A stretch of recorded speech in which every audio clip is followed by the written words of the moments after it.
let's imagine that we're working with a situation where the sympathetic nervous system takes over. So a person's reaction in the nervous system is fight or flight. So it's a sympathetic arousal. In yoga, we call that rajas or rajasic. We become overly energized, disorganized energy that we don't necessarily have control over because it's now driving us. We feel like we're in charge, we're getting things done, we're pursuing it, we're living the dream or climbing the ladder of some kind. But actually, there are drives, hidden drives and impulses that are driving us. And some of those come from that undercurrent of the implicit memories, the implicit messages. So when that's taken over and someone's having symptoms of anxiety or heartburn or acid reflux or headaches, migraines, irritation, frustration, rage, when those things are occurring, we know the sympathetic nervous system is burning itself. And so we're going to start with a practice. Actually, we're going to start kneeling with a practice that we can do. You could also do it sitting in a chair, but I like to do it kneeling sometimes. This is called Simha Pranayama, or lion's breath. We'll start here. First, I'm going to ask you to just sit in Vajrasana. This is called Vajrasana. It means thunderbolt pose or powerful pose, actually. It's a pose of adamantine strength, strength of a diamond. Sitting in Vajrasana. Close your eyes.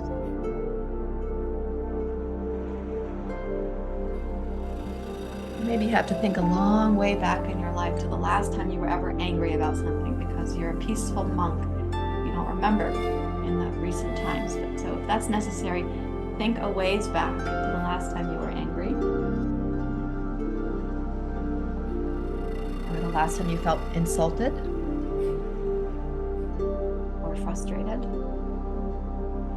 Maybe it was yesterday or this morning.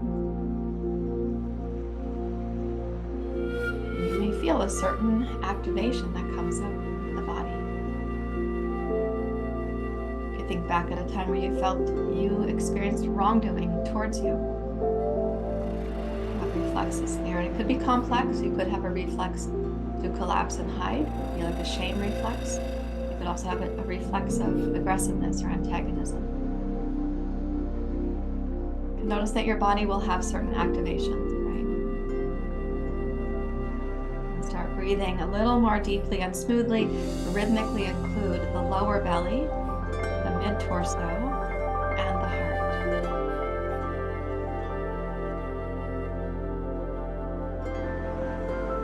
You can help to feel the body to make that practice more solid. So you can put one hand on the low belly, one hand on the side waist. And you start the breath with the low belly hand, you move to the side waist hand, and then move up to the heart. And then we start the exhale down at the low belly again. So it's breathing in, low abdomen, mid-torso, and heart. Breathing out, lower belly, mid-torso. We don't need to shrink the heart in the exhale.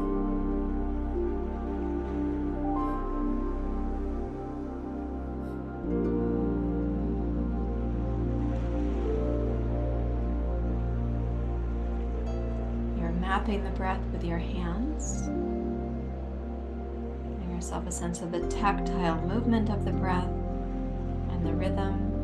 Do 2 more cycles.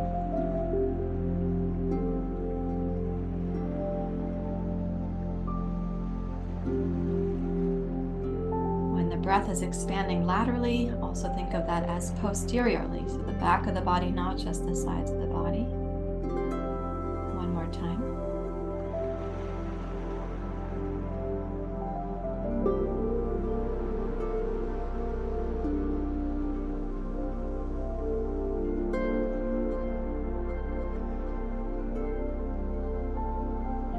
Your hands in your lap, so that's actually called Durga Pranayama, 3-part breathing.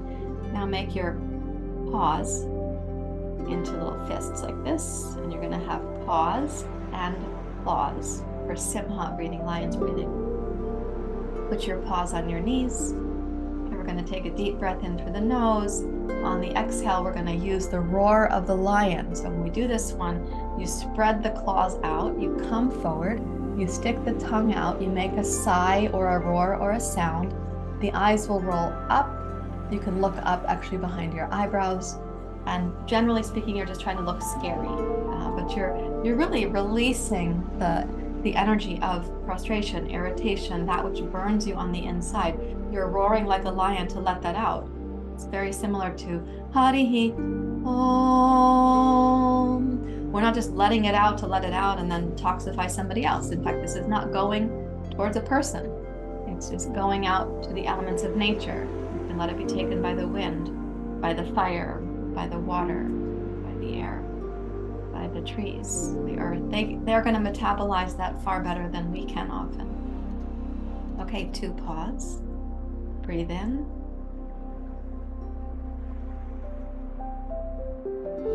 Exhale. Breathe in.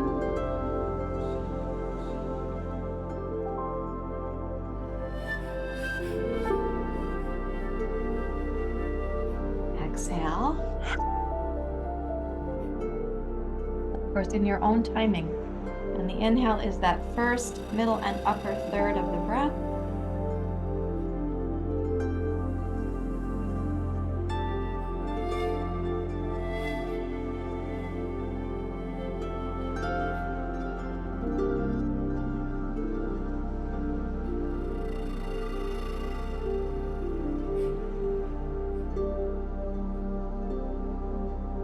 One more time.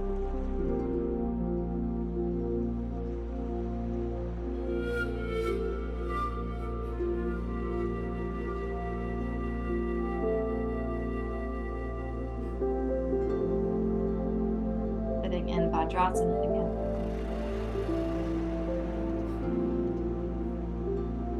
So let's deeply relax for a moment. Deeply relax and let that practice give its own echo in your body.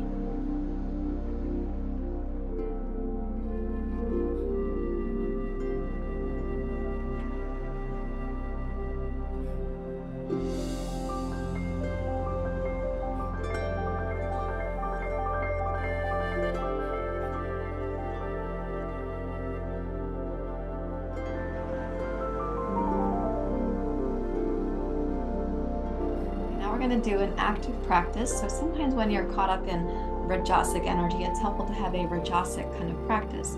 But we're going to use rajas to move to sattva. So we might take this fiery energy and think of it as we're going to be a little bit like an orchestra conductor for music. We want to musically bring that from fiery back to sattva, the lucid, clear, and balanced. So one way to think about this is when you feel fired up, when you feel like fight or flight, usually with the fight, it's something in front of you and you're going to be, like attacking it, right? You're going to attack those emails. You're going to get this stuff done. You're going to climb the next rung on the ladder. You're going to, improve your resume, but you're going to do it in this dogged, hyper motivated form rather than a natural form of equanimity to do those things with the same amount of clarity and determination that would happen from sattva rather than distorted versions of that from rajas. And often with flight, we are running away from something, but we're also running in this direction. We're not running backwards, we're running. We're forward facing when we're doing that. So we're going to be doing some practices that instead of being so much forward facing all the time, you're going to be stepping back in these poses. So I'd like you to get 2 blocks to put at the front of your yoga mat and step into the pose called Uttanasana, like this. Remind yourself that when we're using these practices, it's to help reorganize energy in the body. So it's not that we're reinforcing a particular tamas, rajas, guna activation. So if we were to do this quickly, like let's say hot vinyasa yoga practice, that rajas would get worked out there, but you would also be increasing rajas at the same time. Being in a hot environment, having spicy food, moving quickly, having a high tempo leads to more rajas, leads to greater tempers. So with an ujjayi inhale now, inhale and glide your spine forward, lift from the base of your skull and the crown of your skull. And then exhale and bow towards the legs and squeeze the breath out. Press firmly with your hands against the block, so you're going to activate the lower belly at the end of the exhale. And inhale, glide forward again. Think of it as one vertebrae at a time.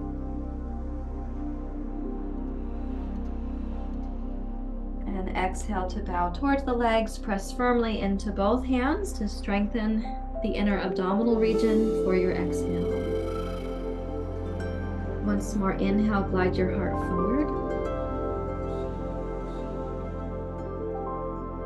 And now bend your knees and take your left toes straight back. So step backwards into the base of the lunge.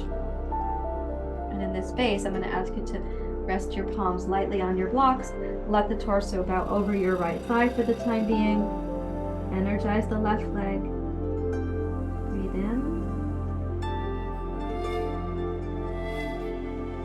Exhale, touch your left knee down.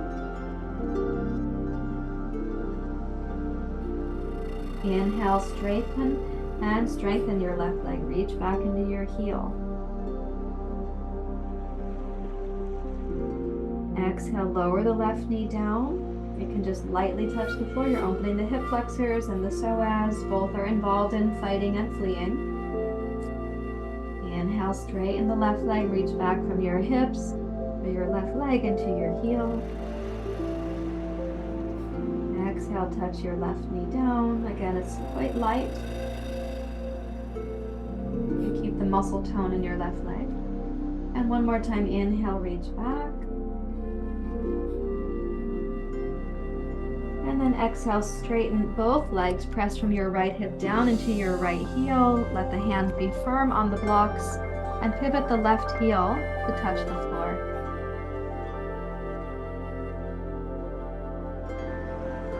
With the inhale, lengthen your spine.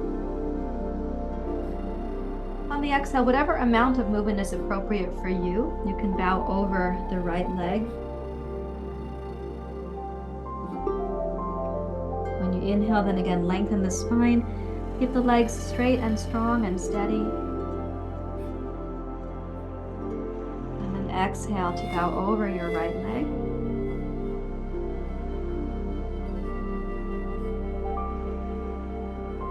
One more.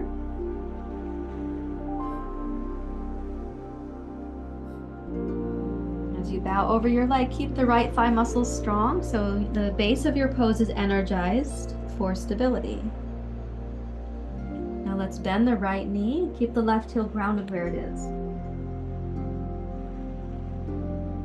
Take several breath cycles here. So the back heel, I want you to reach into your left heel and your toes like a taproot back there. Bending the right knee is a challenge for the back leg. So we're posing the question, can you keep the back leg rooted? And you keep reaching back into that taproot. You may also walk the blocks forward. This becomes like a pose. We sometimes call it humble warrior pose.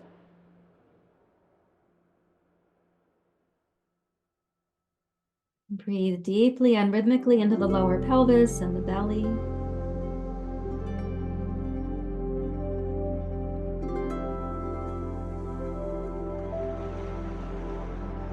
And then walk the blocks back so that they can bookend your right foot, and you're going to straighten the right leg slowly. And let's pick up the right foot and step backwards into downward dog pose. Stepping backwards. Embody your hips, your legs, the heels and toes. Breathe into the lower abdomen. And exhale, come forward to plank pose. In plank pose, we're going to use the push reflex. So press downwards from your heart into your hand. Broaden the back of your waist, lift the base of the skull. Lengthen from your tailbone and your sacrum towards your heels. Breathe smoothly and rhythmically. So this is a way of concentrating, or you could say making the body more cohesive. And in sympathetic arousal or rajas, the body becomes less cohesive. So cohesion is here from the strength. Let's inhale, raise the hips high, reach back to downward dog pose. Exhale, left foot forward. On the inhale, Now we're going to keep gazing down because we're working with this particular practice this morning. So on the inhale, broaden the back of your waist. Be connected to the parachute back there. As you exhale, touch your right knee lightly down. Inhale, straighten.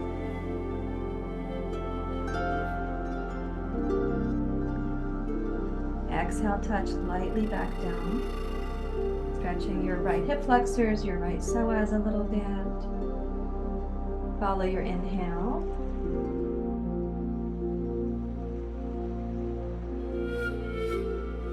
And follow the pace of your exhale.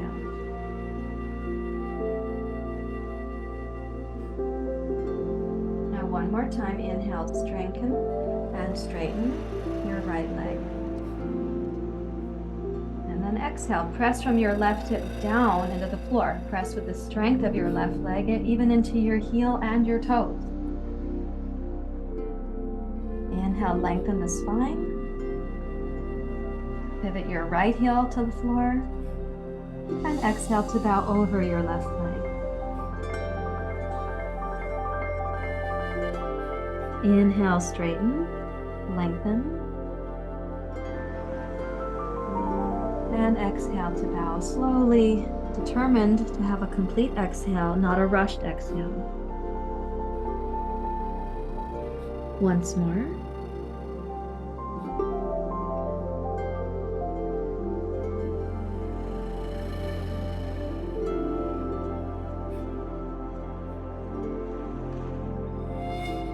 Now let's bend the left knee. It'll pose a challenge to the right leg to stay grounded. Keep reaching into the fullness of your right footprint. That should feel as grounded as it was a moment back. You can walk the blocks forward if you like, and come into humble warrior pose.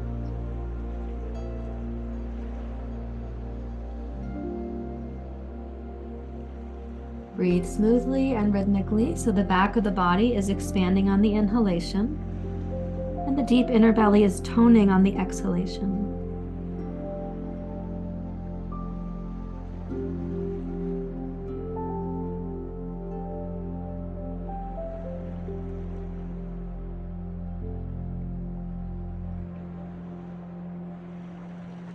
And walk the blocks back. So they're going to bookend your left foot.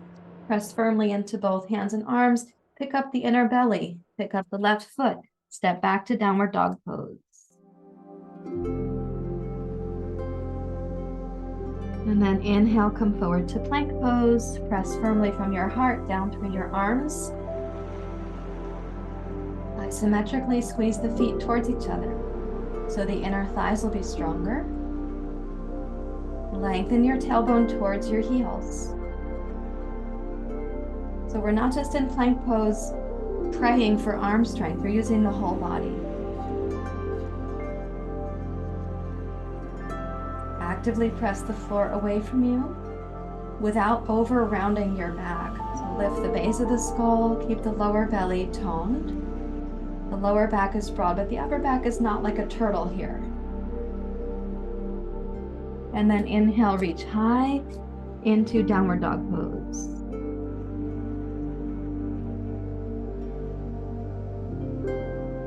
Touch the knees down.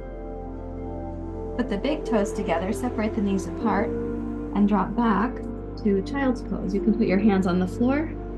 You're welcome to make a little pillow of your forearms for your head, or put your head directly on the floor.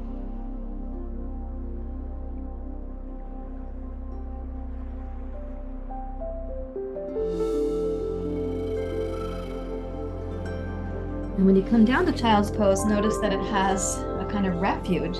Rather than it being about this unfortunate dorsal vagal collapse, you can think of child's pose as taking refuge. Taking refuge in yourself, not being compelled by all the messages around you in daily life, which happen to be lining up with the messages of your implicit river. An undercurrent of stuff I talked about at the beginning of class. If you have questions or comments about the practice, please do leave those down below the video. I look forward to hearing from you. If you have not yet subscribed to the channel, please do that as well. And don't forget to click the like button if the practice is helpful to you. Thank you very much. Namaste.